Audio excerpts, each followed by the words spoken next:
Bwana Yesu asifiwe.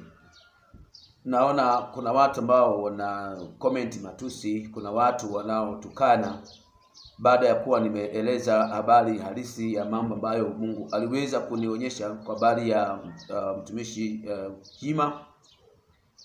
Nataka niweze kutamka mambo fulani hapa yaweze kuwafungua macho zaidi. Kuna watu wengi wanasema kwamba mbona zamani kina Yusufu walikuwa Misri na kule walikuwa ni viongozi. Watu wengi sana wanatoa mifano ya watu mbalimbali ambao zamani walikuwa ni watumishi lakini wakawa wana ngazi fulani juu ya serikali kwa mambo ya siasa. Watu wa Mungu, naombeni mnaelewa zaidi.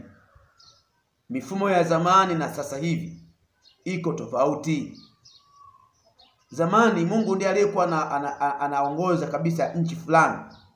Ndio maana watumishi wa Mungu ndio walikuwa na nafasi pekee ya kusimama na kuwa watawala. Na hata kama akitokeza mtawala mwingine ambaye labda hamchi Mungu, alikuwa anapata maelekezo kutokana na watumishi wa Mungu.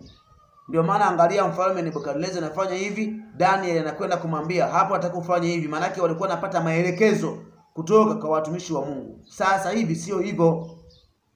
Katiba yenyewe ya Tanzania inasema serikali haina dini. Sasa kama serikali haina dini, maana yake sasa unafikiri kwamba itaongoza mifumo yake kwa namna gani sasa? Kwa hiyo wewe utakapotaka kuchukua Mungu au ukampeleka, mtagombana. Kwa sababu ile katiba tu imeshakataa kwamba yenyewe haiamini mambo ya dini. Ndio maana hata mambo ya uchawi wanasema hawaamini. Lakini si kwamba hawajui uchawi, wanaelewa kama uchawi upo.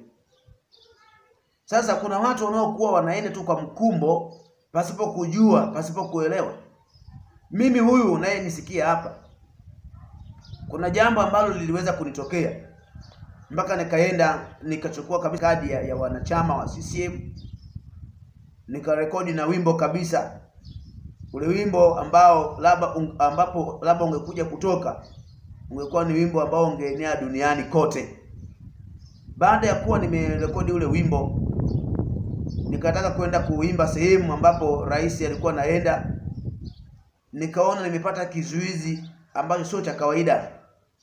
Nikakosa nafasi ya kwenda kuimba. Kumbe yote Mungu alikuwa hataki nifanye. Baada ya hapo nikaendelea.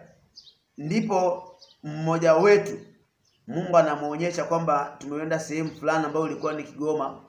Nimepewa nafasi ya kwenda kuimba ule wimbo. Baada ya kumaliza kuimba pale nilidondoka jukwani, nikafia hapo. Ikaonekana ni msiba wa kitaifa ambao umetokea. Sasa hiyo nikawa natahadharishwa niachane na jambo hilo.